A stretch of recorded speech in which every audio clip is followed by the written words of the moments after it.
제가 벌써 이제 23분이라서 제가 최대한 빨리, 내용이 굉장히 방대한데 빨리 말할 테니까 우리 통역 빨리 부탁해요. 자, 한국 교회의 운명. 이 제목도 굉장히 거창하죠? 자, 우리 한번 보겠습니다. 이거, PPT 좀, 이게 안 되네? 다시 꽂아줘.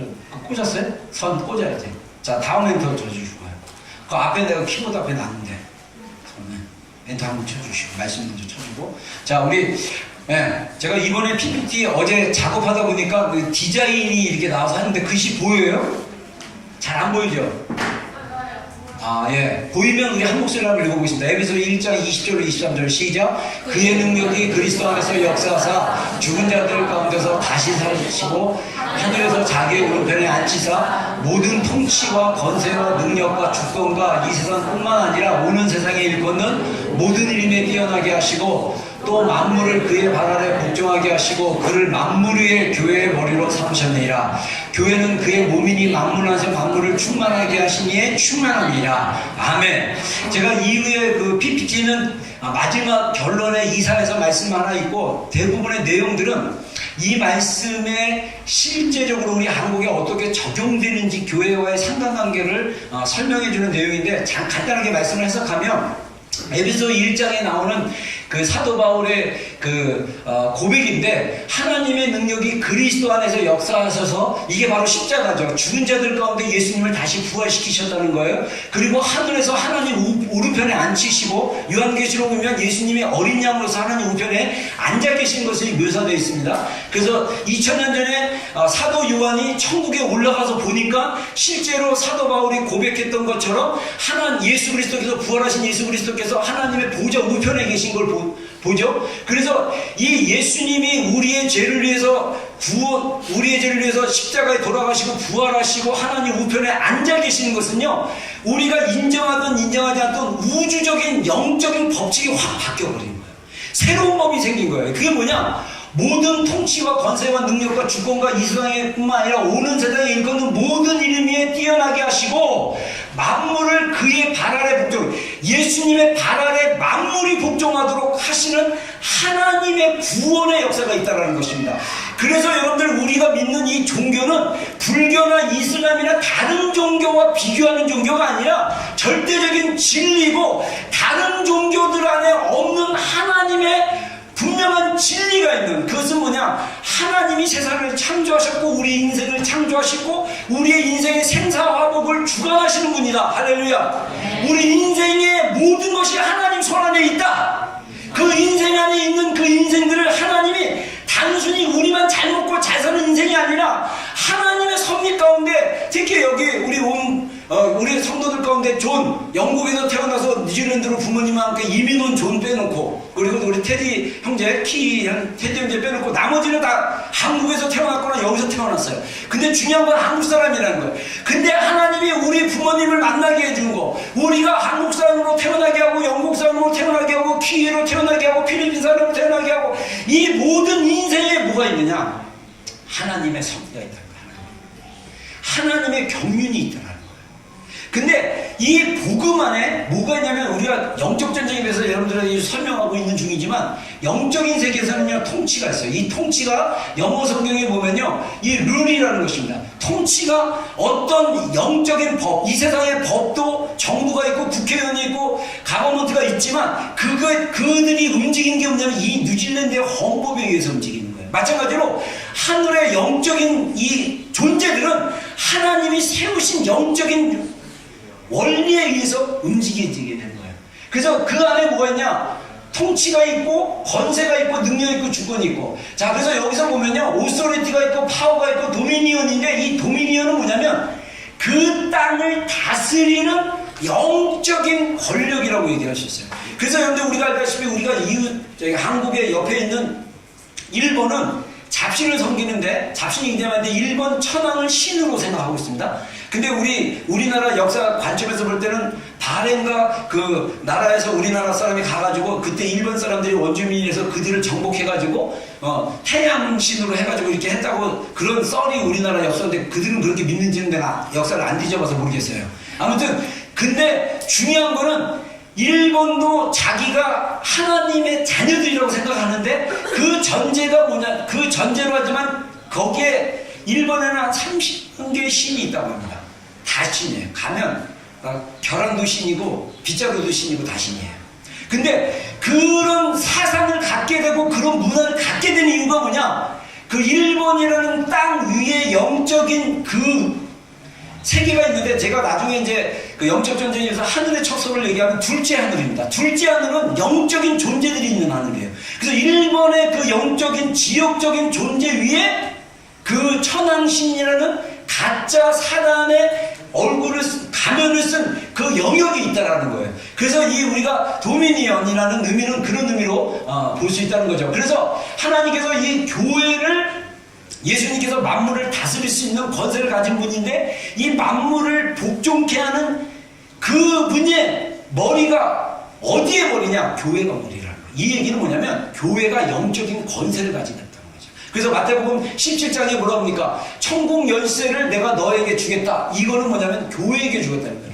교회에게 이 음부의 문, 사단의 문을 잠글 수 있는 권세를 주고 하늘의 문을 열 수 있는 권세가 있다, 이렇게 볼 수 있는 것이죠. 그래서 교회는 예수님의 몸이다. 만물 안에서 만물을 충만하게 하신 이의 충만이다. 이 얘기는 교회학적으로 해석을 하자면, 교회가 영적인 권세를 가지고 그 지역에 세워진 교회가 영적인 세계를 알고 하나님의 말씀의 원리를 알고 말씀의 실제를 알고 하나님이 그 도시 가운데, 그 교회가 있는 나라나 도시 가운데 일하는 것을 보고 순종하기 시작하면, 하나님이 교회를 통해서 그 나라의 문제, 도시의 문제, 작게는 그 도시에 살고 있는 가정들의 문제, 더 작게는 그 개인의 문제를 하나님께서 교회를 통해서 일하실 수 있고 역사하신다는 것입니다. 그래서 그 내용을 한국에다 적용해서 좀 얘기를 해보겠어요. 이 말씀을. 자, 한국교회의 독특성. 한국교회는 이스라엘처럼 외세의 수많은 고난을 경험했다. 이 얘기는 뭐냐면, 한국교회, 우리가 한국은 약 5,000년 정도의 역사를 가진 민족이라고 합니다. 수많은 전쟁이 있었어요. 우리가 한번 나라가 없어질 만한 기회가 2번 있었습니다. 하나는 뭐냐면, 고려 말에 몽고가 징기스칸이 와가지고, 징기스칸이 그때 당시 고려 와가지고 몇 년인가를 고려에 와서 통치를 했어요. 그래갖고 몽고 항쟁해가지고 제가 기억은 안 나는데 한 10년인가 한 20년인가 그렇게 했다가 완전 몽골화 될 뻔했는데, 감사하게도 몽골이 망했어요. 그러면서 자연스럽게 우리가 몽골화 되지 않았어요.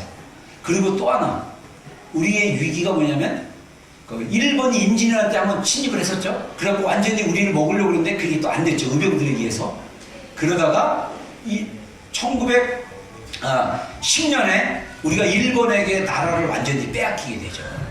그런 식으로 정말 우리나라가 약 4,300년의 역사를 가졌는데, 이 4,300년을 평균으로 따졌을 때 4년 정도 해서 이 한반도에서 전쟁이 있었대요. 생각해보세요. 한 4년마다 전쟁이 있어서. 그래서 저처럼 제가 머리가 이렇게 약간 갈색인데, 제가 순수 한국 혈통이 아닙니다. 섞였어요. 제가 속상한 분이죠. 섞였습니다. 네. 순수 우리 4,000년, 원래 당군의 자손에 보면 몽골 사람이랑 비슷하대요. 엉덩이에 몽골 반점이라고, 이게 누런 거 태어나자마자 있고요. 그 다음에 이 머리털은 뻣뻣해야 됩니다. 네. 그리고 시커매야 돼요. 시커멓고 있지 않고 약간 곱슬이가 섞였습니다. 외세에 의해서. 네.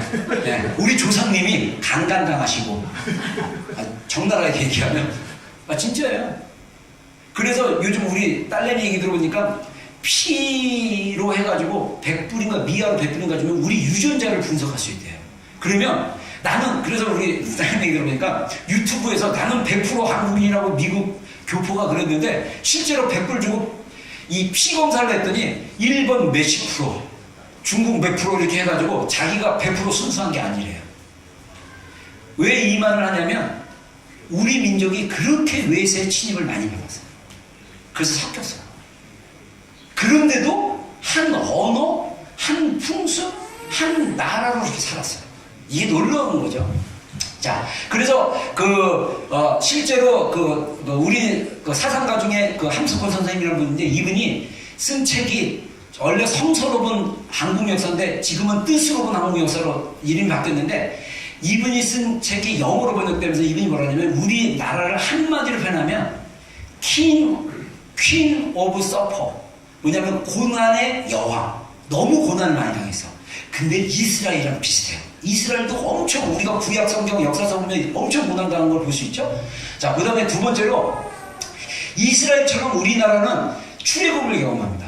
일본으로부터 해방당해요. 자, 일제 시대 때 우리가 일제가 막 우리를 점령할 쯤에 한반도에 복음이 오기 시작해가지고 우리 성각자들, 많은 크리스찬들이 많은 사람들이 예수님을 믿기 시작하고, 그러나서 하나님을 만나고 보니까 성경에 출애굽기가 있는데 이스라엘 민족을 해방시킨 거예요. 그래서 우리 그때 당시에 일제시대 때 우리 민족이 일본에게 나라도 뺏기고 언어도 뺏기고 이름도 뺏기고 다 뺏겼을 때, 그래서 35년 동안 일본 국민 1등 국민, 우리 국민 2등 국민 이렇게 살았을 때 하나님이 교회를 통해서, 복음을 통해서 우리 민족에게 대한 비전을 줬던 거예요. 뭐냐면, 우리 민족이 이스라엘과 같은 민족이구나. 하나님이 이스라엘같이 고난받는 민족을 선택하셔서 노예로부터 해방시켜서 하나님을 섬기는 제사장 나라를 세웠구나.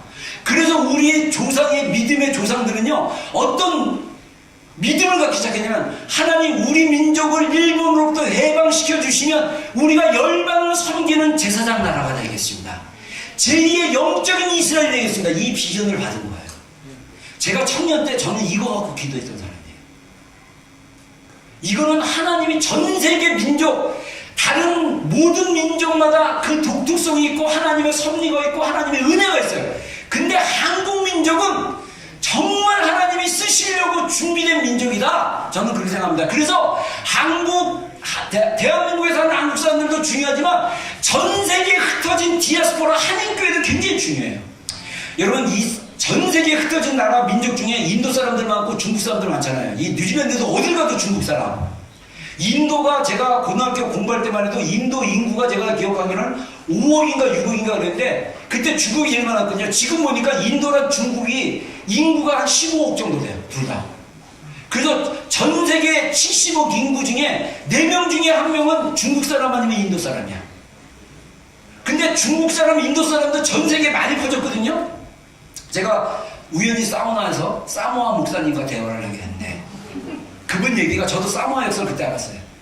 사모아에 와서 독일 사람들이 2차 대전장만 동의하고, 그 다음에 이제 뉴질랜드에게 맡겼는데, 그 독일 사람들이 있을 때 중국 사람들, 노동자들 데리고 와서 사모아에게 일을 시켰는데, 이 사람들이 나중에 자손들이 낳고, 그래서 사모아에 부유한 사람들은 중국에서 이주해온 사람들이래요. 그 중국 사람들은 얼떨결에, 여러분들 역사를 알게 됐지만, 1910년도, 1800년대 말에 전 세계에서 강한 나라, 스페인, 영국, 미국은 그때 신흥국가로 컸고, 그 다음에 이제, 그랬던 나라인데, 영국하고 스페인하고 막 영토전쟁하고, 인도 점령하고, 중국 영향 주고, 그러다 보니까 또 독일도 이제 커지고, 그러다 보니까 이 아시아에 있는 싼 노동력을 가지고 자기가 통치하는 나라를 데려가는데, 거기에 사용된 민족 중에 하나가 중국 사람들이에요. 그래서 중국에도 이 하와이에도 한국 사람들 많이 갔지만, 중국의 오래된, 미국에 사는 오래된 중국 사람들은 다 1800년대 중국 청나라가 타락해가지고 나라가 힘이 없으니까 영국, 미국 이런 나라가 가가지고 사람들 막 자원 뺏고 막 이러면서, 중국도 그때 힘이 없었죠. 그리고 청나라 망하고 공산당이 생기고 나서 지금 중국이 공산화가 되고, 소련도 공산화되고, 러시아도 공산화되고, 그리고 북한도 공산화되는 그런 흐름이 있었다는 거죠. 그래서 아무튼 우리 민족이 이 일본에게 통치를 당했을 때, 우리 민족이 복음을 통해서 하나님을 경험하게 되고, 그리고 우리 민족의 선각자들이 하나님 앞에 간절하게 구했어요. 우리 민족을 일본으로부터 해방시켜달라고. 사실은 우리가 일본으로부터 해방된 게 기적이에요. 안 그랬으면 다 우리 일본 사람처럼 살았어요. 국적 뭐냐? 일본 사람? 일본 데스? 네, 이름은 순자 같은 경우는 우리 어머니들 이름 중에 순자, 영자, 자자 돌리면 다 1번씩 이름입니다. 그리고 제가 고등학교 때만 해도요, 고등학교에서 교육부에서 내려온 게 뭔지 아세요? 그때 당시 문교부인데 1번만 쓰지 말자. 우리는 도시락을 변도라고 했어요. 드라이버를 갖다가 도라이버라고 했나? 아무튼 뭐든지 다 1번만 썼어요. 변도, 뭐 양동이를 빠게스 다 1번 말이에요. 근데 이게 왜 그러냐? 우리 아버님은 청년 때 일제시대를 살았는데 1번말을 능통하게 하십니다. 왜냐하면 초등학교 다니면 다 1번말로 가르쳤으니까. 1번말로 수업하고 1번말로 공부하고 1번말로 듣게 하니까. 그래서 사실 이 우리나라는요, 독립군이 열심히 독립운동해가지고 해방시키려고 그러는데 힘을 못 썼어요. 근데 정말 은혜로 이게 사실은 역사적 보면 이승만 대통령이 외교를 중심으로 해갖고 미국 정계하고 친해가지고 그렇게 돼서 자연스럽게 우리 남한 쪽은 미군이 다스리고 북한 쪽은 소련이 다스리는 그런 역사적 게 있습니다. 이따가 설명 더 하지만, 자, 그리고 우리나라의 독소이 뭐냐면요, 자발적으로 복음을 합니다.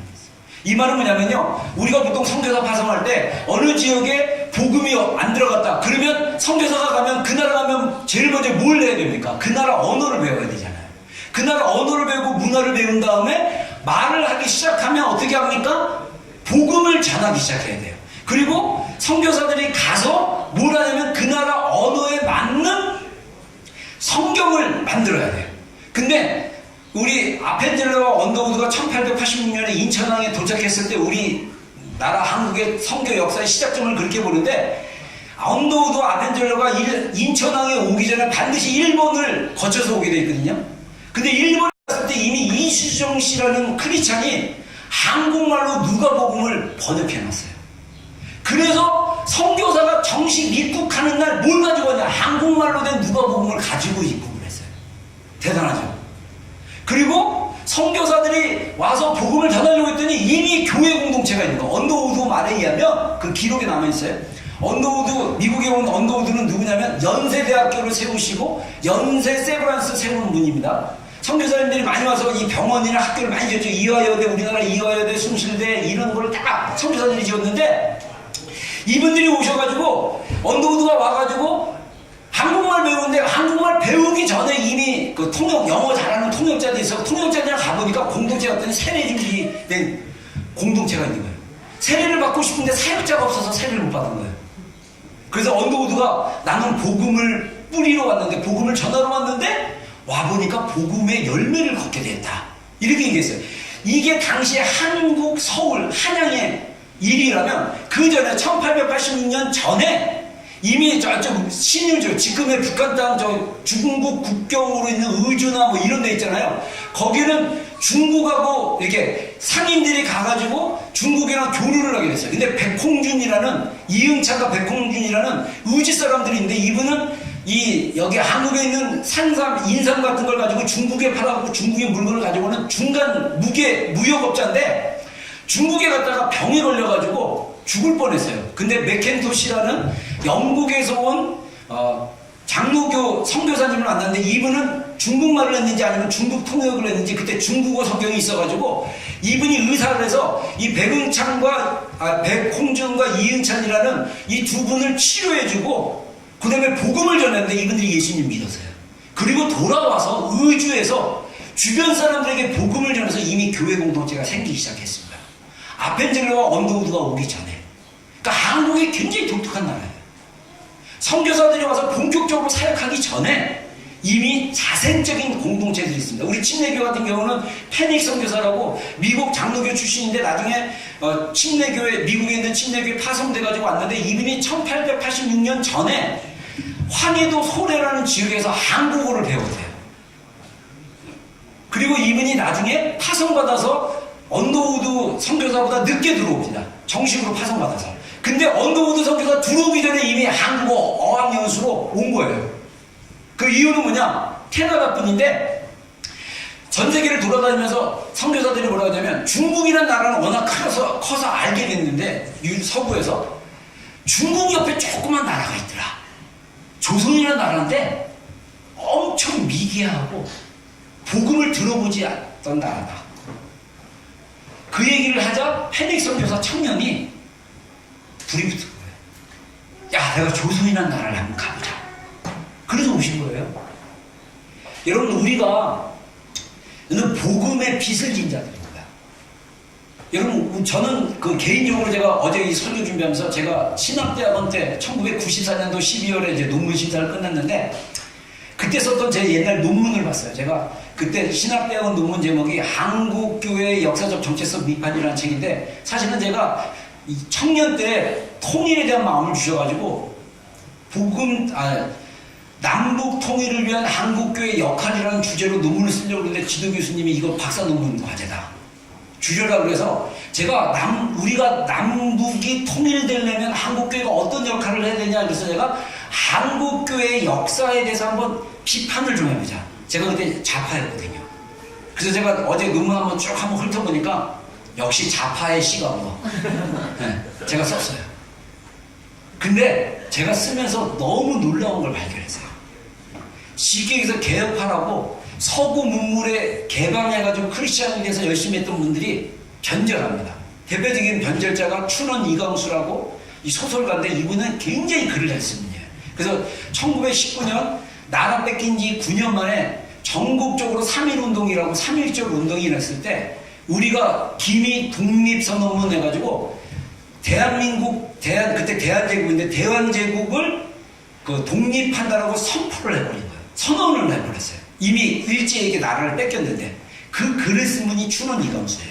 근데 일본이 그 춘원 이광수를 잡아갖고 회의를 해가지고 나중에 이분이 나머지 한 30년 가까이를 친일파로 살았어요. 이화여대를 설립했던 김한란 초대 학장이었던 김한란 박사도 나중에 일본 사람, 그 사람도 개화된 크리스찬이었는데 일본이 30년 이상 조선을 그때 대한제국을 통치하다 보니까 현실에 적응하기 시작한 거예요. 우리는 일본으로부터 벗어날 수 없다. 일본으로 평생 살아야겠다. 그러면서 일본을 도와주는 일을 합니다. 그래서 우리가 그들을 친일파라고 얘기합니다. 지금 오해하는 게 이승만 대통령을 친일파라고 하는데 이승만 대통령은 친일파가 아니고요. 제 논문에는 친일파라고 그랬어요. 각주에 이 친일 정권에 있다가 교수님한테 혼나고 각주 빼라고 해서 각주 뺐는데 사실은 이승만 대통령은 친일파가 아니라 실용주의자였습니다.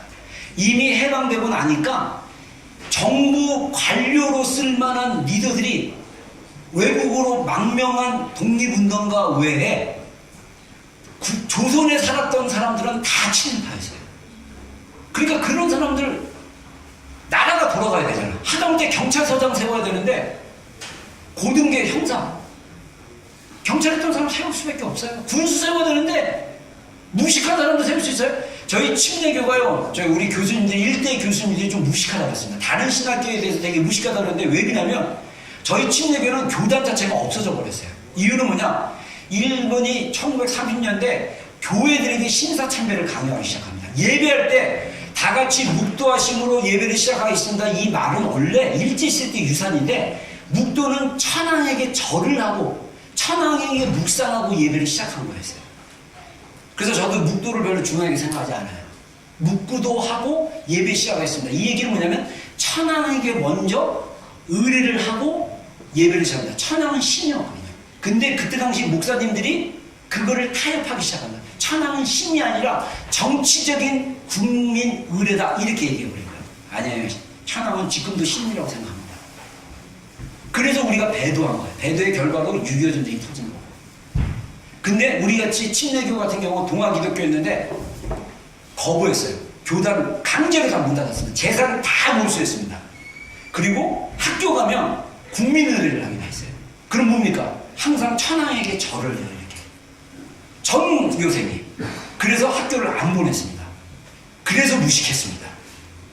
홈스쿨링을 했는데 이분들이 농부의 자녀들이야. 홈스쿨링을 할 수가 없어. 그래서 저희 교수님들이 일대 교수님들이 좀 많이 이렇게 학력이 좀 딸렸어요. 이게 대가진주예요. 자, 그 다음에 역사적 경계에 대안을 주는 경우 우리 민족이 없어질 뻔했어요. 우리 민족이 완전 일본화 될 뻔했는데 그때 우리가 예수님 믿고 우리 성각자들이 예수님 믿고 기도하고 하나님께 구하기 시작하고 하나님 우리 민족의 비전을 주신 거예요. 정말 너무 감사하죠? 자, 그 다음에 역사와 사회에 강력한 영향을 줬다. 이미 1919년 일본으로부터 통합된 지 9년이 지났는데도 불구하고 전국적으로 독립운동, 3.1절 운동이, 만세운동이 일어났는데 그게 어떻게 퍼졌냐면요. 각 지역에 있는 교회 청년부를 중심으로 퍼졌어요. 그래서 3.1운동은 한국교회의 이 정치적 활동으로 보고 있습니다.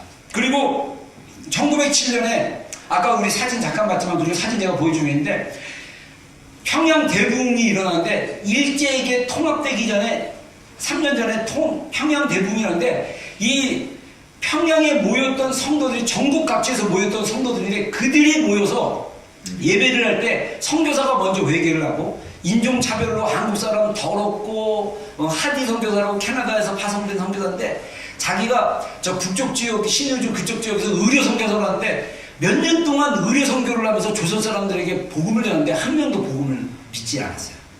그러자 이분 안에 쓴뿌리가 생겼어요. 이 더러운 조선 사람들. 그러다가 평양 대붕 때 회개를 합니다. 인종차별에 대해서.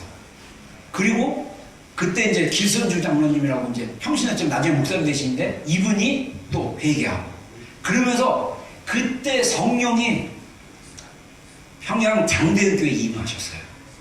그래갖고 완전히 거기서 이 사회에 완전 변혁이 일어나는 거예요. 지금 우리가 1903년에 웨일즈 부흥이라고 그러는데 영국 웨일즈 지방에서 부흥이 일어났는데 어떤 시기라냐면 거기는 탄광 지역이었거든요. 그 탄광 지역에서 광부들이 워낙 험한 일을 하니까 일 끝나면 탄 캐다가 막 땅속에 깊은 데 들어가서 탄 깨고 막 일어나면 막 술 먹고 그래서 이 가정 막 여자들 패고 막 애들 때리고 막 이런 문화에 있던 사람들인데 거기서 성령이 임하시니까 막 방언의 역사가 터지고 그래가지고 그때 당시 웨일즈 부흥의 역사가 일어나면서 광부들이 완전 술집이 다 문 닫기 시작하고 술 다 끊고 막 방언하고 막 그런데 그 소문에 웨일즈에 사는 개들도 방언한다. 막 이런 소문이 될 정도로 강력한 성령님의 방문이 있었어요. 평양에도 있었어요. 그래서 아까 우리 헌금 영상에 동방의 예루살렘 그때 당시 1903년 웨일즈 부흥, 4년 인도 부흥, 그 다음에 1906년 LA 아주사 부흥, 그 다음에 한국 부흥. 전 세계 가운데 하나님 성령님이 19세기로 이 1000년의 시기가 바뀌면서 하나님의 일하심들이 막 풀어지기 시작한 거예요. 그때 한국이 혜택을 받습니다. 그래서 한국의 그때 평양 시민 중에 약 3%가 크리스찬이었는데 평양시 전체에 영향을 미쳐요. 그래서 평양 주일날만 되면 가게들이 문을 닫았어요. 문을 열어부터 장사가 안 돼가지고. 제가 고등학교 때 신앙생활할 때만 해도요. 썬데이에 음식 사 먹으면요. 믿음이 없는 거예요. 썬데이에도 음식 못 사 먹었어요. 왜냐하면 안식일을 거룩히 지키라고 그래가지고 썬데이에 뭐 그때 맥도날드 없었지만 맥도날드 가서 분식집 가서 떡볶이 사 먹는다. 믿음이 적은 자요. 이런 믿음이었어요. 안식일을 거룩히 지키려고. 그런 믿음으로 했기 때문에 평양 그때 당시에 썬데이는 문을 닫고 평양의 기생들로 유명한데 요즘 말로 하면 매춘부죠. 그들이 그리스도인이 됨으로써 술집이 망하고 막 엄청난 일이 일어나기 시작합니다. 자, 그 다음에 내용이 많아서 자, 한반도의 영적 전쟁. 이 공산주의는요 근본적으로 인본주의고요. 공산주의는 하나님을 부인합니다. 유물론이라 그래가지고 못 인간을 진화론으로 보고 그 다음에 인간을 물건으로 봐요. 그래서 공산주의는요 생명을 중요하게 여기지 않습니다. 중국 사람들이 왜 생명 중요하게 여기지 않고 인권이 무지하냐면 공산주의 사상을 받아서 그래요. 베트남, 캄보디아 다 공산주의 국가죠. 여기 공산주의 국가랑 북한 공산주의 국가랑 다릅니다. 베트남 사람들 여기 와서 살 수 있어요. 베트남 사람들 한국 가도 됩니다. 한국 사람 만나서 결혼해도 아무 문제 없어요. 공산국가지만 북한에서는 탈북하지 않으면 거기를 나라를 떠나는 거 정부 허락 없이 떠나는 것 자체가 민족의 변절자고 죽인 놈이에요. 자유롭게 나라를 갈 수가 없어요. 북한 사람들 여권 만들 수도 없습니다. 직업 태어나자마자 노동자 집안으로 태어났으면 물론 공부도 했지만 거기서 우리 지금 옛날 좌파들이 이 애들이 막, 야, 북한은 무상복지다. 근데 무상복지인데 배급도 주고 다 통제돼. 사유재산 없어요. 지금은 장마담 때문에 사유재산 갖는데 사유재산이 원래 없어요. 다 국가가 갖는 거예요. 이거는요, 요한계시록에 나타나면, 적그리스도가 나타나면 전 세계가 강력한 정부에서 컨트롤하기 시작하면 돈도 컨트롤하고 생활도 컨트롤하게 될 거예요. 그거에 대한 그 모델이 북한입니다. 북한은 통제가 가능합니다. 지금 중국이 CCTV로 15억 명을 다 생체 인식을 다 넣었대요. 그래서 얼굴 CCTV를 딱 찍히면요, 그 사람 인적사항이 다 나온대요. 중국도 무섭죠. 근데 중국 사람들도 자유롭게 외국은 나갈 수 있어요. 북한은 절대 자유롭게 못 나갑니다. 왜 그러냐? 북한에는 김일성 주체 사상이라는 세계 10대 종교가 있기 때문이에요. 세계 10대 종교. 자, 보세요. 여기 김일성이고 여기 아들 김정일입니다. 여기가 만수대라는데 우리가 추정하는 게 여기 김일성 동상이 세워진 곳이 아까 우리 평양 대붕이었던 장대현 교회 자리일 거예요. 그렇게 추론하고 있어요. 이름들이 기가 막혀요. 평양의 부흥이었던 장소를 김일성의 동상을 세워부면서 다 영적인 그거를 딱 막아버리는 거죠. 여기 평양 대붕 장대현 교회. 이 교회 장소가 바로 이 장소로 추정하고 있습니다. 우리가 지금 북한 사람들 일렬로 줄은 쓴 거 맞죠? 네. 여기다 아리랑 축전하고 10만 명이 카드 섹션 하는 거는요, 이거는 거의 인권 학대에 해당해요. 제 친구가 방이었는데, 그 친구도 목사입니다. 방위 시절에 국군의 날 여의도에서 카드 섹션 한다고 한 5장인가 10장 준대요. 그러면 신호를 하면 그거를 딱딱 올린대요. 화장실도 못 갔대요. 몇 시간 동안.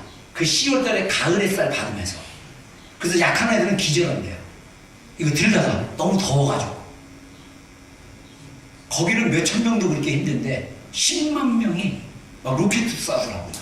불도 나가고. 그러려면요 거의 학대 수준이에요. 그 정도로 전체 국가, 무슨 말이냐, 강하게 정부가 개인의 삶을 컨트롤하는 국가가 북한입니다.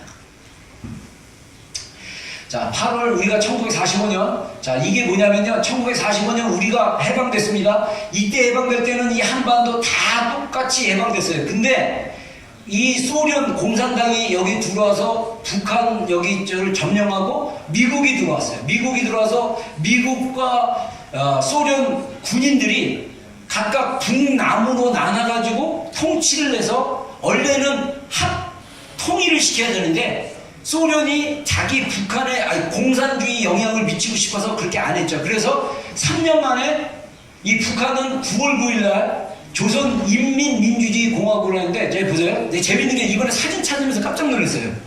이때가 9월 9일 전이거든요. 뭘 썼습니까? 태극기를 썼어요.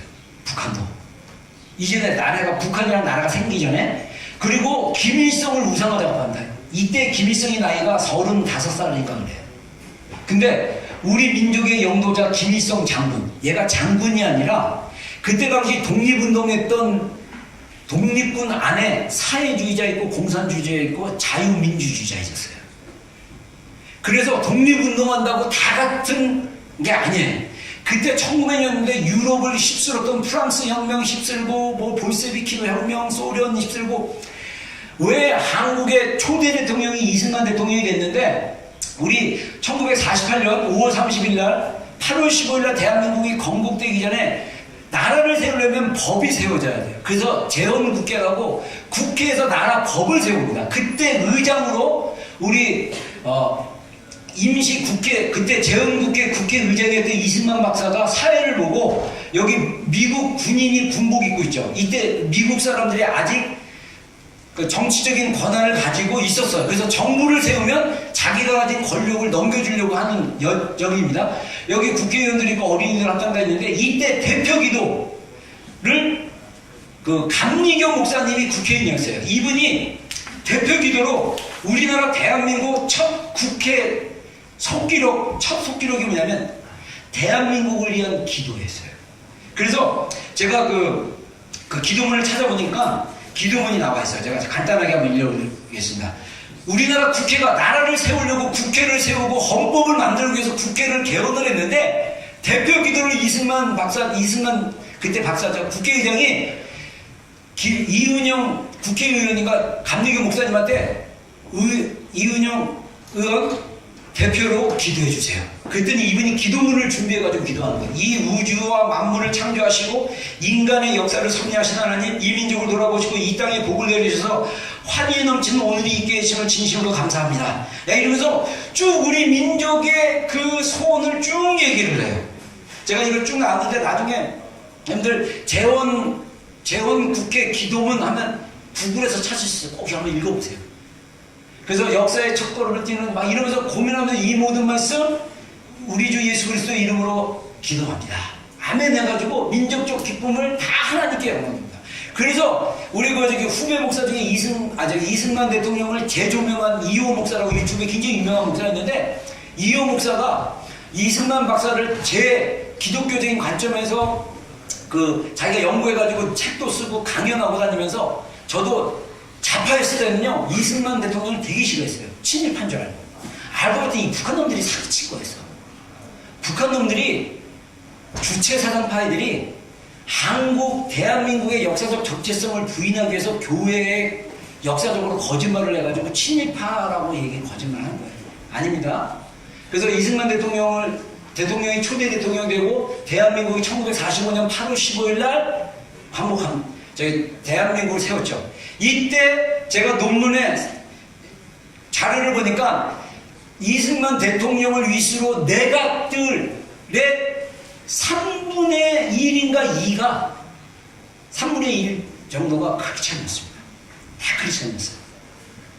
자, 이승만 대통령의 그 젊었을 때 제가 잠깐 이분의 삶을 얘기하면 한성 감옥에서 정치범으로 수감 중에 선교사가 준 성경을 딱 하나님 만납니다. 그래서 우리 이호 목사 말에 의하면 여러분들 우리 사극 같은 거 보면 죄인들을 이 칼로 차잖아요. 그래서 춘향전 같은 데 보면 그 춘향이가 이 칼에 딱 해갖고 여러분들 잘 모르죠? 네, 있어요 그런 게. 그 죄인들을 이렇게 나무로 된 목만 이렇게 나오고 손을 이렇게 나무로 묶는 그게 있어요. 그게 묶이면서 감옥 갔을 때 이러고 있어야 돼. 밥 먹을 때도 이러고 먹고. 그리고 성경 읽을 때 옆 사람이 넘겨줘야 돼. 근데 영어 성경을 준 거예요, 선교사님이.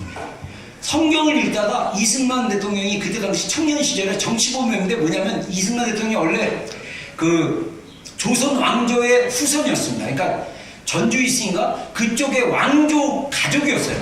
근데 개혁을 하려다가 그때 당시 고종인가 순종이 왕이었는데 그때 왕정 국가로는 안 된다. 우리가 서구의 문물을 받아들여서 우리 한국도 일본처럼 우리가 개화를 하자 하다가 잡혀가지고 감옥에 가서 사형에 처할 뻔했는데 선교사들이 그때 당시 고종이나 순종 막 주치의도 하고 막 그래가지고 이승만 대통령이 청년 시절에 예수님을 믿고 영접을 하니까 이 아깝다.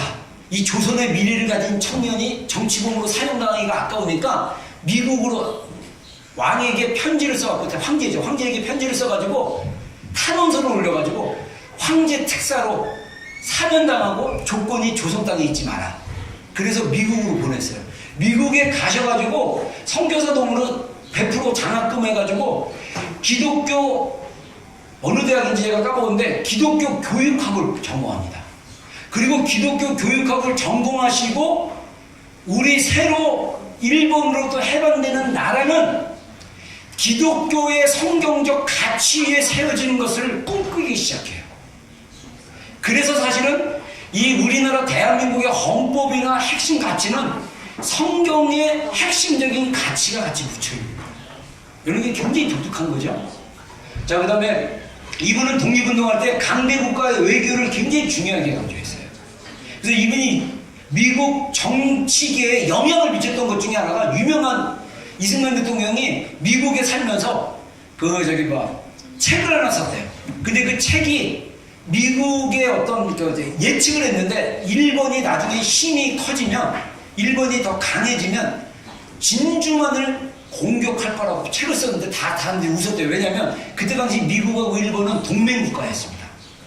근데 실제로 일본이 진주만을 공격해서 미국이랑 적이 돼버리죠. 그거를 이승만 대통령이 소책자를 써갖고 미국에 발간을 했는데 미국 사람이 안 믿었어요. 근데 나중에 이승만 대통령의 그 통찰력을 보고 많은 미국의 정계 지도자들이 이승만 대통령이랑 같이 친교하기 시작한 거예요. 그러면서 우리가 미국의 도움을 받아서 독립을, 나라를 세울 수 있는 영향력을 받은 거예요. 지금 이 북한 놈들이 지금 주체사상파이들이 여기 내가 넣나? 한국교 위기? 제가 넣는데 잠깐 지금 시간이 없어서 저도 이제 혼미합니다. 빨리 끝내려고. 자, 교회 성장이 멈추고 지금 줄고 있는 현실이에요. 지금 전도가 안 됩니다. 복음이 안 전해져요. 사람들 교회 정말 싫어해요. 여러 가지 이유가 있지만 그 중에 하나 뭐냐면 북한 이 좌파들과 이 간첩들이 교회들을 무너뜨리기 위해서 작업한 결과입니다. 여러분, 그리고 이 우리 안에 한국 사람들 안에 기복신앙이 있어요. 기복신앙은 뭐냐면 복받는 신앙, 금송아지 신앙이에요. 우리 이거 벗어나야 돼요. 하나님이 우리를 축복해 주신 이유가 뭐냐? 우리가 받은 축복을 사람들에게 흘려보내고 열방을 해서 섬기라고 주시는 거예요. 근데 한국 사람들은요, 축복받으면 우리만 잘 먹고 잘 살면 돼. 딴 사람 망해도 괜찮아.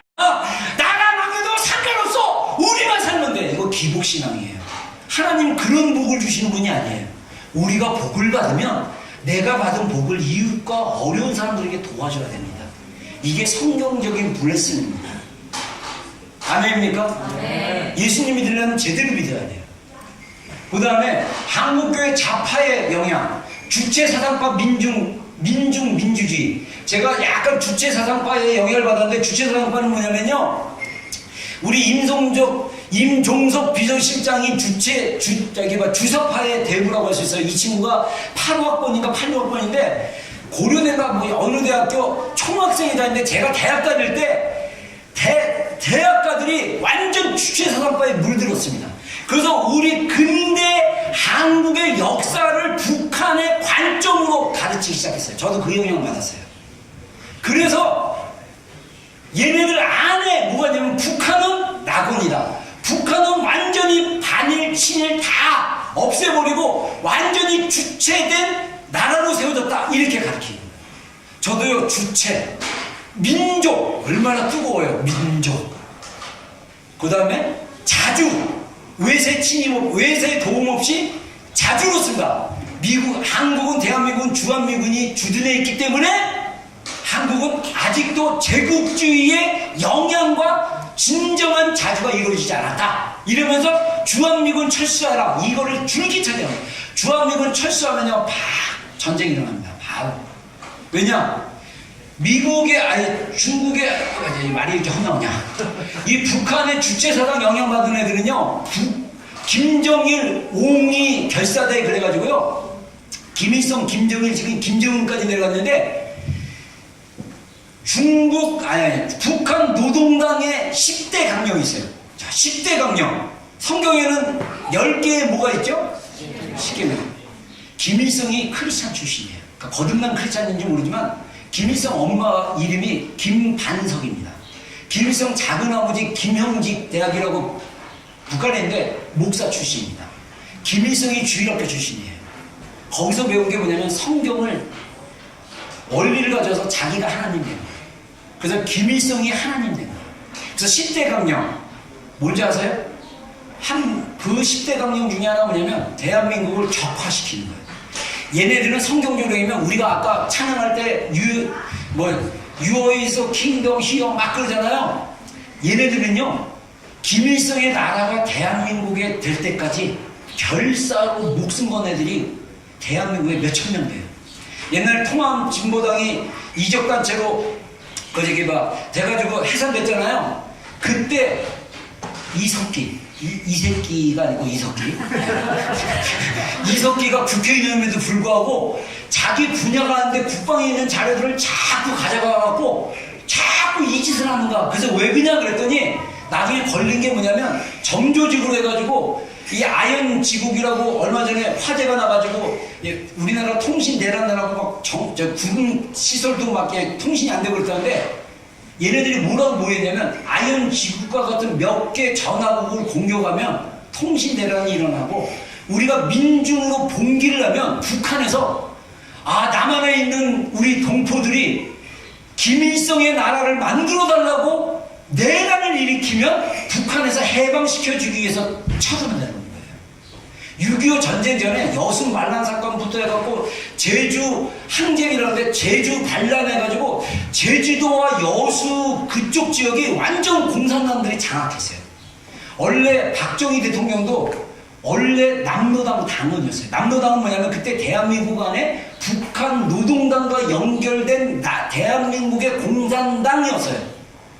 그랬는데 형이 얼룩해가지고 와서 포섭돼갖고 박정희 대통령도 남로당 당원이었는데 체포돼가지고 원래 간첩죄로 해가지고 했다가 전쟁이 터지는 바람에 6.25 전쟁 터져가지고 나중에 해가지고 박정희 대통령이 복권됐는데 박정희 대통령이 공산주의에 대한 정신을 알아서 방공으로 나가고 재미있는 사실은 저도 우리 후배 목사 이호 목사 통해서 직접 개인적으로 들었는데 이승만 대통령이 미국 유학 시절에 1900년대 초에 그 소련이 공산화됩니다.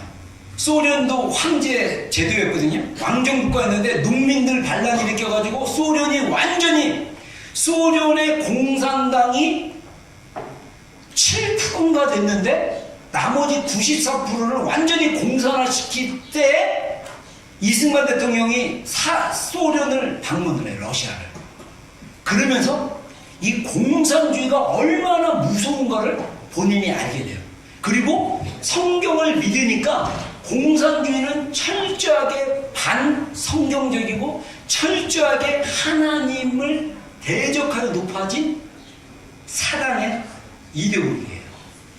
거기에 영향을 받은 사람들이 굉장히 많아요. 한국 교회가 약해진 이유가 뭐냐면 이 영향을 많이 받았어요. 목사들 중에 간첩도 있대요.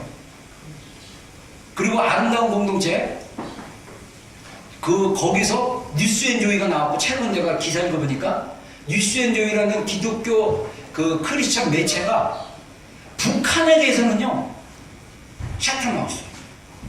북한의 인권 이거 하나도 얘기 안 해요.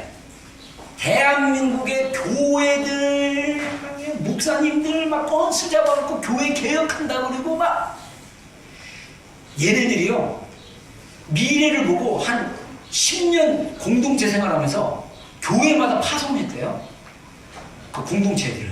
그래서 교회 평신도로 들어가서 리더십이 돼가지고 교회를 자파교회를 만들어요. 지금 우리나라 법조계, 정치계, 군인들도 육군사관 생도 중에 한 명 또 쫓겨나냈어요. 주최사관 추천 안 해요. 이런 애들은요, 여러분들 특히 이 민중민주주의, 여기는 이제 노회찬, 김상정, 이제 정의당인데, 민중민주주의는 뭐냐면, 프로레타리아 계급이라고 무상계급, 그러니까 돈이 하나도 없는 계급과 노동자 계급, 그 다음에 돈이 많은, 부르주아. 이 부르주아 계급을 혁명으로 뒤엎는 게 민중민주주의예요. 그래서 여러분들 사회주의, 공산당에서 뻗어나간 게 사회주의고, 사회주의에서 이제 좌파사회주의고 우파사회주의인데, 여러분들 굉장히 위험합니다. 자유민주주의가 굉장히 중요한 정치적인 것이 돼야 되고, 우리나라가 지금 이제 문정권 이후로 모든 유치원 문제가 생기니까 유치원을 사립을 갖다가 공립으로 다 돌린다 그러는데 이것도 굉장히 위험해요. 지금 국가에 대한 모든 것들을 국가가 막 지금 경제도 막 성장하잖아요. 지금 소득 성장 주도 해갖고 정부가 막 경제를 갖다가 자기가 막 끌어가려고 하잖아요. 굉장히 위험해요. 경제는 자유시장 경제로 냅두고 중요한 거는 자유시장으로 냅두고 자유롭게 경쟁하게 하고 그리고 규제나 이런 것들을 잘해서 더 경제가 활성화될 수 있도록 도와주면 자연스럽게 경제는 돌아가게 돼 있어요. 이런 거예요. 이게 다 뿌리가 뭐냐면 하나님의 가치와 하나님의 가치를 무너뜨리고자 하는 이데올로기의 싸움이라는 것입니다. 제가 좌파여서 알아요. 그래서 제가 에피소드 하나만 얘기하고 이제 마무리 이제 내용 이제 거의 다 끝났는데 제가 에피소드 하나만 얘기할게요. 제가 예전에 그 박근혜 대통령 그 대통령 됐을 때 좌파들이 물그늘진 게 뭐냐면 국정원 댓글 사건 했는데 이거는 선거에 아무 영향을 미치지 않았어요. 그때 막 국정원 촛불 한다고 막 사진 올리고 페이스북에 하는데 제가 아는 후배가 친하지도 않았어요. 한 5년 정도 후배인가? 어느 지역에서 기독교 방송에 나가서 대담도 하고 좀 유명한 친구예요. 나름 그 동네에서는. 그래가지고 이제 페이스북 친구 됐는데 갑자기 뭐 국정원 막 촛불시 막 이러는 거예요. 그래서 내가 저기 막 그 목사한테 후배 목사한테 아무개 목사님 부하내동하지 마세요. 이 말은 뭐냐면 막 그렇게 함부로 이렇게 하지 마라 그랬더니 교회가 우리 한국에 있는 교회가 대한민국의 선지자적인 영향을 미쳐야죠. 막 그래서 내가 그때 마침 전은책 변호사라는 분이 종북 좌파 선별법 해가지고 어떤 토론회 나가지고 김일성 개 XX 김정일 개 XX 해봐. 그때 김정은이 나타나기 전인데 그러면 안 돼요.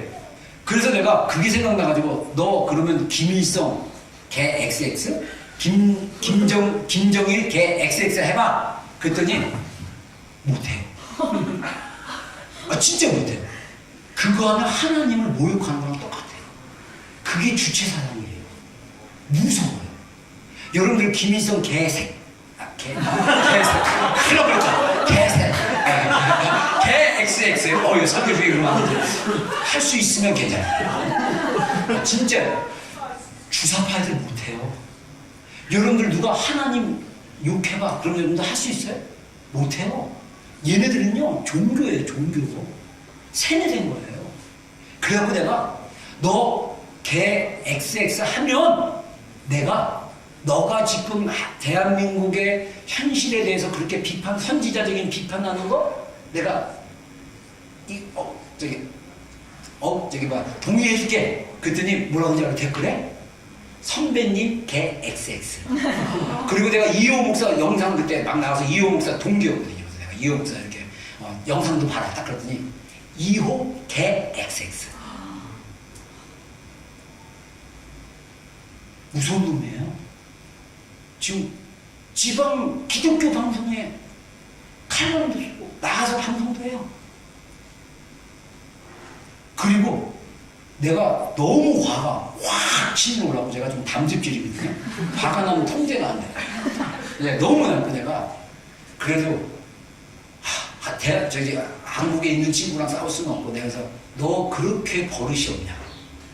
한국 가서 보자 그러려고 딱 했는데 갑자기 친구 끊고 싹 그 사진 찍으려고 핸드폰 찾고 있는데 벌써 친구 딱 끊고 차단하고 쫙 하니까 그 했던 댓글이 싹 사라졌어요. 되게 아까웠어요. 제가 사진을 찍었어야 되는데 핸드폰이 멀리 있어가지고 그때 당시에. 여러분 그래요. 그 정도로 저도 그랬어요. 저도 골방에서 30년 전에 하나님 경험하고 복음 은혜 받고 그 다음에 안타깝게도 제가 열심히 신앙생활할 때 그때 우리 대통령 분들께서 다 장군 출신이에요. 그래서 전두환 대통령, 노태우 대통령 다 육사 출신이고 막 이러다 보니까 제가 민주주의에 대한 갈망이 있어갖고 하나님 대한민국의 민주주의는 일어나지 않겠습니까? 이거 막 기도하는데 하나님이 너 한 방울에 물이 부어서 내가 가지고 내가가 강이 되게 해라. 그래서 하나님이 데모하는 걸 허락하셔가지고 제가 전교 1500명의 신학생 중에 60명 데모하는데 제가 야전장발 입고 군대 예비역으로서 데모하다가 방패에 찍혀가지고 여기에 20방울 꿰맸습니다. 제 흔적 있어요 여기. 제가 그랬던 사람이에요. 우리나라에 대한 운명을 제가 알기 때문에. 근데 하나님이 민주주의는 반드시 이루어질 거라고 말씀하셨어요. 근데 투표로 이루어지잖아요. 자, 한국을 향한 하나님의 경륜이 있어요. 5000년 역사 속에 하나님의 구속사적 활동. 여러분 하나님은요 정말 우리가 상상도 못하신 분이에요. 근데 상상도 못하신 그 하나님이 70억 인구 중에 우리를 알고 계시다. 이게 신비예요. 그것도 더 나가서 하나님이 엄마의 뱃속에 생기기 전에 알고 계셔. 하나님이 세상을 창조하기 전에 우리를 알고 계셔. 이게 믿어져요? 자네도 안 믿어져. 근데 복음을 경험하니까 믿어지기 시작하는 거예요. 그리고 우리가 한국 사람들인 거 우연합니다. 우리 인생에 하나님의 섭리와 경륜이 있지 우연으로 우리 인생이 이루어지는 게 아니에요. 하나님의 섭리와 경륜의 여정 가운데 우리의 선택과 우리의 길이 있는데 그 중에서도 하나님이 역사하세요. 여러분, 저는요, 결혼은 순수하게 선택이라고 믿습니다. 물론 운명적 만남 같은 거 있어요. 하나님이 예정한 짝 만날 수 있어요. 근데 살아보니까 하나님이 예정한 짝이 아니야. 그래서 선택했잖아. 어떻게 할게요? 책임져야지. 근데 중요한 거는 그럼에도 불구하고 하나님의 일하심이 있는 거예요. 내가 원하지 않는데 자녀가 태어났어. 하나님의 섭리가 있는 거예요. 내가 원하지 않는데 우리의 자녀가 병이 있고 연약하고 내가 기대한 만큼 내 자녀가 그렇게 안 됐어.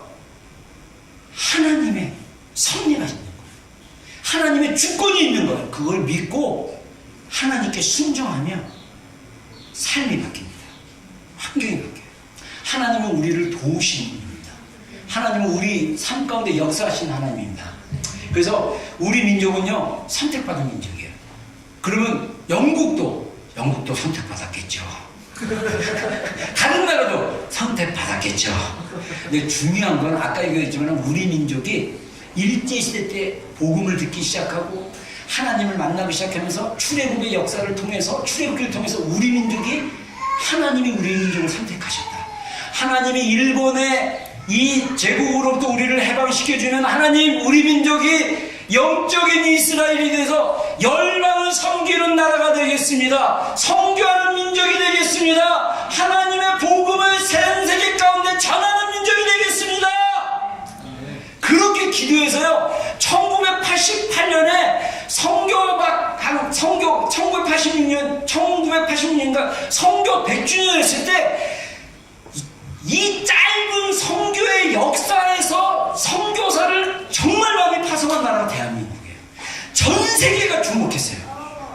야, 대한민국이 어떤 나라길래 이렇게 많은 짧은 시간에 급성장한 거예요. 인구의 25%가 교회 다니는 사람. 그리고 메가처치라고 전 세계에서 제일 큰 교회가 여의도 순복음교회죠. 메가처치 10만 명, 5만 명 모이는 전 세계 그 성도 숫자로 해가지고 1번부터 10위까지 하면요, 전 세계 교단의 첫 번째 되는 교회가 다 한국교회. 10대 교회 중에 반 이상이 한국에 있는 교회. 인구도 나면 지금은 4천만인데 지금 4천만인 거죠. 3천만, 2,500만 인구에 전 세계에서 가장 큰 교회들이 한국에 몰려있어요. 그래서 선교사도 무지 많이 파송했어. 어떻게 이게 가능하냐? 우리 민족의 비전이 있어요. 저는요, 개인적으로 이스라엘이 열리고 기도하는데 하나님이 이 말씀 주셨어요. 이스라엘을 향한 하나님 말씀. 자, 이사야 46장 10절로 11절 같이 한번 읽겠습니다. 시작. 내가 주말을 처음부터 구하며 아직 이루지 아니한 일을 예전부터 보이고 이르기를 나라의 모략에 서시니 내가 나의 음방한 주를 이루리라 하였노라. 내가 음방에서 목소리를 부르며 어느 나라에서 나의 이르를 이룰 사람을 부를 것이다. 내가 말하였은지 정령 이룰 것이요 말하였은지 정령 행하리라. 네. 이게 사실은 이스라엘에게 하신 말씀이거든요. 이스라엘 백성들에게 나의 모략이 설 것이다. 이거는 뭐냐면 하나님의 목적이 반드시 실행될 거다. 근데 그 실행하기 위해서 하나님께서 동방에서 독수리를 부를 것이다. 먼 나라에서 나의 모략을 이룰 사람을 부를 것이다. 저는 이스라엘을 위해서 기도한다는 하나님 이 말씀 주셨어요. 우리 민족이 이스라엘을 위해서 중보하고 이스라엘을 위해서 마지막 때 이스라엘이 회복됐을 때 예수님이 오실 수 있는 가장 강력한 역사적인 사건인데 우리 민족을 이렇게 사용하셨구나. 제가 아무튼 희한하게 잡한데 신앙은 또 우파야. 그러다 보니까 우리 섬겼던 침례교회에서 막 나라와 민족을 위해서 기도하고 막 그러면 하나님 우리 민족이 영적인 이스라엘에서 열방을 섬기는 민족이 되게 해주십시오. 섬기는 민족이 되게 해주십시오. 이걸 놓고 기도하는데 특별히 저는 청년 때 싱글했을 때 기도할 때 골방에서 기도할 때 나라와 민족을 위해서 기도하면 이 기도가 계속 나왔어요. 그리고 희한했던 게 저번에도 옛날에 몇 번 간증했지만 제가 하나님 딱 믿고 나서 얼마 지났는데 제가 하나님께 질문을 했어요. 하나님 하필이면 제가 왜 1965년에 분단된 대한민국에 태어나야 했나요? 굉장히 거창했죠? 이왕이면 한국 사람으로 태어날 거면 1910년도나 1920년대 태어나가지고 제가 만주골파를 누리면서 독립운동하다가 맞아 죽었으면 좋겠는데 하필이면 제가 분당된 이 조국에 들어와서 이럴까요? 제가 정말 그렇게 하는지 물어봤어요. 근데 하나님 저한테 말씀하시길 너는 통일을 이루는 세대가 될 것이다. 제가 2000년에 자파했을 때 김대중 대통령이 평양 갔을 때 저는 통일이 눈앞에 온 줄 알았어요. 근데 그 통일이 복음 통일이 아니라 적화 통일인 줄 모르고 되게 기뻐하고 와 통일이 이루어지는가 큰일 날 뻔했어요. 그때 이루어졌으면 여러분 절대 북한은 한 번도 적화 통일 김일성의 나라 김일성의 통치가 이루어진 것을 포기한 적이 없습니다. 김일성 정권이 먼저 무너져야 돼요. 그리고 베트남이나 중국처럼 개방하는 정권이 나와야 돼요. 북한 사람들 자유롭게 대한민국 다닐 수 있어야 되고요. 자유롭게 중국이나 다른 나라 갈 수 있게 해줘야 돼요. 그리고 나서 논의를 하면 낮아요. 지금은 북한은 70년 동안 노예 생활한 거예요. 김일성이 하나님이에요.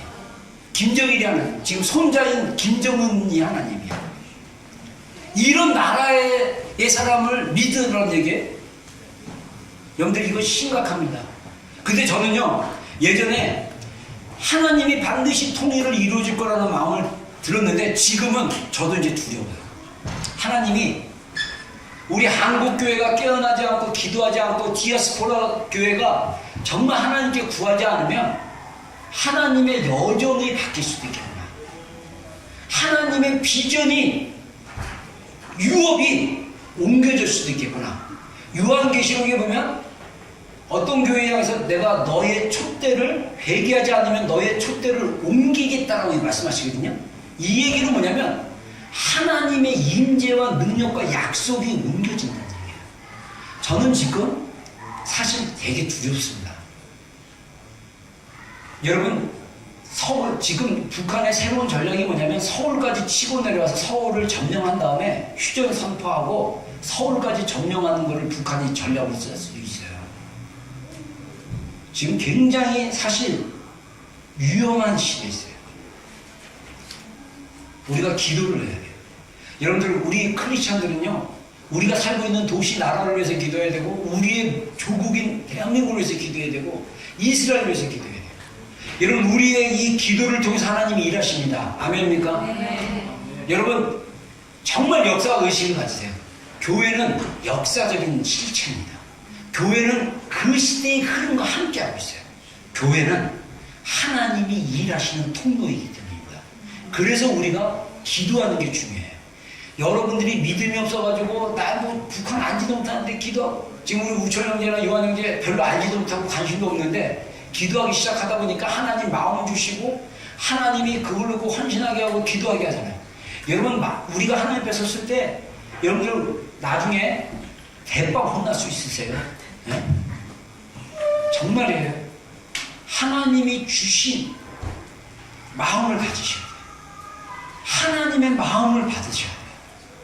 기도하겠습니다. 우리 합심으로 우리 짧은 시간이라도 이 시간 우리 대한민국을 위해서 기도합시다. 무너지고 있는 우리 대한민국 하나님 살려주십시오. 다시 복음의 능력이 나타나게 해주십시오. 예수님의 복음이 회복되게 해주십시오.